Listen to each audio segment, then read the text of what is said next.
네, 2023년 4월 13일 이정훈입니다.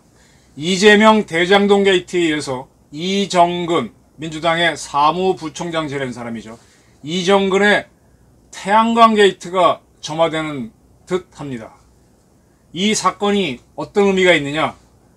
민주당의 당권이 친문에서 송영길을 거쳐 이재명으로 이어집니다.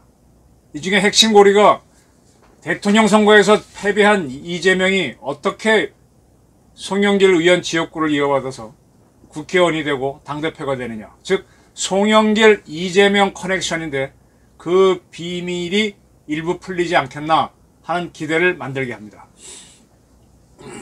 자, 이정근 게이트를 살펴보겠습니다. 이정근 씨는 민주당 사무부총장을 지냈죠. 그가 태양광 사업가 박모 씨와 연결됐습니다. 그 박 씨, 박우, 네, 마지막 글자는 얘기 안 하겠습니다. 박 씨인데 이 태양광 사업자로부터 수십 차례에 걸쳐 10억 원에 받는 돈을 10억 원 정도를 받았습니다. 물론 청탁도 받았죠.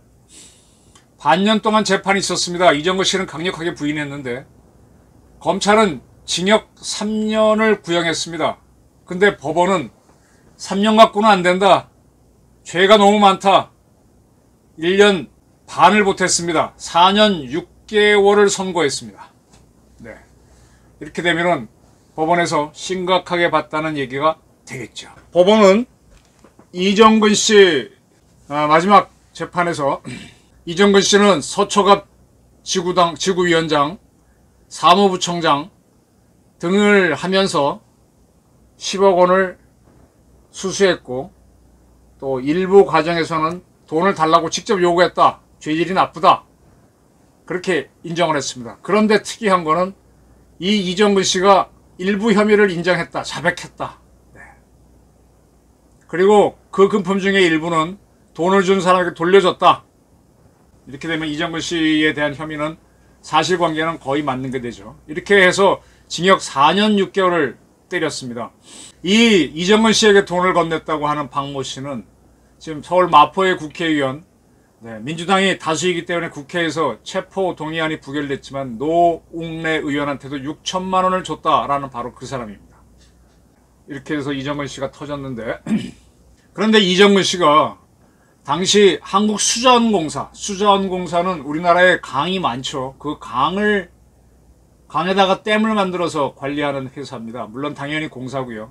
이 수자원공사가 물을 어떻게 흘려보느냐에 따라서 가뭄 문제하고 환경 문제가 왔다 갔다 하는데 과거에 우리 정권들은 수자원공사를 국토교통부가 관리하게 해서 국토교통부에서 이 가뭄, 홍수 대응으로 주로 썼죠. 그런데 문재인 정권은 환경이 중요하다라고 하면서 가뭄에 대비하지 않고 물을 자꾸 흘려보내게 해서 원래 가뭄이 심각해졌을 때 속수무책으로 만들었던 바로 그런 것과 관련된 회사입니다.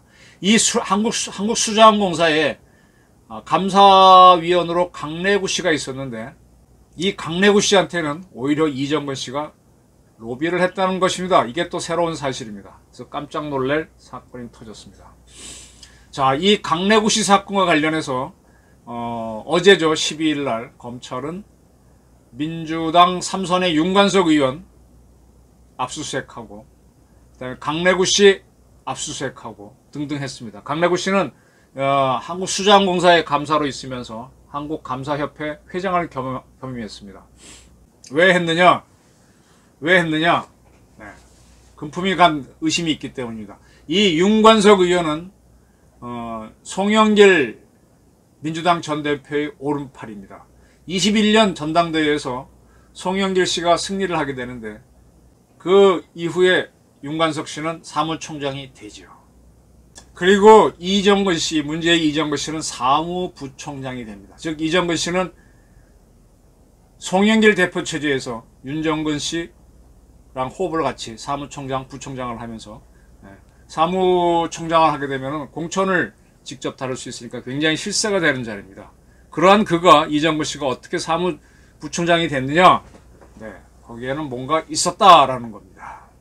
강래구 씨가 한국수자원공사 감사로 있으면서 감사협회 회장을 하면서 이정근 씨를 통해서 윤석근 씨한테 금품을 건네고 뭐 어쩌고 했다는 겁니다. 이러한 사실은 이 이정근 씨가 유죄를 받았는데 그분의 핸드폰에서 포렌식을 하다 보니까 이 강래구 회장이 봉투 10개 준비했다. 윤정근 의원한테 전달해달라. 한 개 녹음되어 있는 게 확인됐기 때문입니다. 이 녹음에서 언급된 돈의 금액은 수천만 원이랍니다. 그러면 쉽게 말하면 송영길 씨는 그때 자기의 왼팔 오른팔인 윤정근 씨가 뛰었는데 윤정근 씨가 강래구 씨한테 돈을 받았다. 그 돈을 전달하게 한 통로는 이정근이었다. 그래서 이정근 씨를 사무부총장에 쓰고 당선된 다음에 윤정근 씨는 사무총장에 썼다. 강래구 씨는 어떻게 했다. 이렇게 나오는 거죠. 그럼 강래구라는 사람은 누구냐? 또 궁금해지죠. 강래구라는 사람은 대전 출생이고요. 충남대 사회학과 나왔습니다. 외국어대학교 대학원 정치학 석사를 했고 시립대학교에서 행정학 박사를 수료한 걸로 되어 있습니다. 그리고 민주당에서 쭉 들어와서 당뇨를 했는데 국회의원은 하지 못했습니다. 국회의원 도전했다가 매번 떨어졌습니다. 그렇게 되면은 어떻게 됩니까? 국회의원이 못 되면은 자기 정권이 권력을 쥐었을 때 공사 같은 데 가서 한자리 하는 게 꿈이 되죠. 그래서 그런지 그는 문재인 정부가 출범하고 2년이 지난 2019년에 한국수자원공사의 감사로 갑니다. 감사라고 하는 자리는요. 사장하고 거의 같은 급입니다. 사회이사는 사장보다 급이 떨어지고요. 사장과 똑같은 급이 감사입니다. 그런데 이제 감사한테는 직원들 지휘 권한이 없죠. 사장은 회사를 이끌어가는데 그 사장이 제대로 하는지 감시하는 게 감사입니다. 이 북한군을 토대로 설명하면 좋은데 북한 인민군에는 소대장, 중대장 이렇게 쭉 해서 지휘관들이 있죠. 그 지휘관 옆에 총정치국에서 파견한 정치요원들이 와 있습니다. 정치위원들이 혼자 내지 둘이 와 있고 분대에는 한 명의 세포가 있는데 이 자들이 분대장, 소대장, 중대장보다 세죠. 감사는 정권을 대신해서 사장이 제대로 하는지 또 사장이 권력이 원한대로 움직이게 만드는 그러한 힘이 있는 자리입니다. 그런 감사로 가 있으면서 어떤 일을 하느냐. 이정근 씨는 강래구 씨한테 이제 부탁을 받게 되죠. 그러면서 뭔가를 부탁을 합니다. 그게 뭘 부탁을 하느냐. 자기들 업자들을 아니까 그 사람들의 입장을 대신 전달해 주는 거죠. 그래서 이정근 씨는 강래구 수자원공사 감사뿐만 아니라 최영호 한국전력 감사, 김보라 안상시장한테도 청탁을 하게 되는 겁니다. 이정근 씨가 여러 군데로 부탁을 했죠. 다른 사람 다리를 놔주기도 하고. 이정근 씨는 아까 박모 씨가 하는 회사는 태양광 발전 설비 뭐 그런 걸 하는 회사인데 거기에서 한수원에 태양광 설비를 납품할 수 있도록 해달라는 부탁을 주로 받았던 것 같아요. 그런데 이제 그거를 바로 한수원하고는 연결이 없으니까 이 감사협회 회장을 강래구 씨가 하니까 강래구 씨를 통해서 그분은 이제 한국수자원공사 상임감사니까 통해서 부탁을 한 걸로 보고 있는 거죠. 이렇게 되면 이제 감이 잡히죠. 왜 문재인 정권이 탈핵 정책을 펼쳤느냐. 제 이해는 그렇습니다. 기존 산업체계가 딱 짜여져 있으면 거기에 서플라이 체인, 이 부품 들어가고 뭐 들어가는 게 만들어져 있죠. 거기에 따라 뇌물 구조도 형성이 되어 있습니다. 이게 늘 들어가니까 늘 상납하고 받고 하는 구조가 돼 있어서 그렇게 구조된 거는 이미 굳어졌기 때문에 여간에서는 비리가 드러나지가 않아요. 자기들끼리 싸우지 않는 한 터지지 않습니다. 그러니까 새로운 산업자는 거기 끼어들 수가 없어요. 기존의 비리 규제에 있든 없든 들어가지 못합니다. 이걸 깨려면 어떻게 하느냐. 이 사업을 없애버려야 돼요. 없애버리면 새로운 사업을 하게 되면 그때 자기네 걸 집어넣게 되고 그때 뭐 청탁을 하거나 이제 돈을 주면서 굳힐 수가 있는 거죠. 한국 원자력이 한국 산업 발전에 큰 기여를 했습니다. 아주 원자력을 싸게 제공했고요. 전기를. 그 과정에서 부패가 있었는지 없었는지는 별도입니다만 지원했습니다. 근데 이거를 허물어뜨려야만 태양광이 들어가거든. 그래야만 이제 권력진 사람 입장에서는 새로운 사업이 생겨야만 돈을 챙길 수가 있잖아요. 인허가권과 관련해서. 그렇게 해서 원자력을 죽이는 겁니다. 뭐 자기네들이 원자력이 위험해. 뭐 위험하긴 위험해. 다 알지. 자기들도 집에서 저처럼 전기 풍성하게 다 쓰고 원자력 발전소 옆에 가서 회 먹고 다 알면서 오히려 순진한 주민들 선동해서 원자력 산업 죽이고 태양광 산업 해야만 자기네들이 개입할 여지가 있으니까.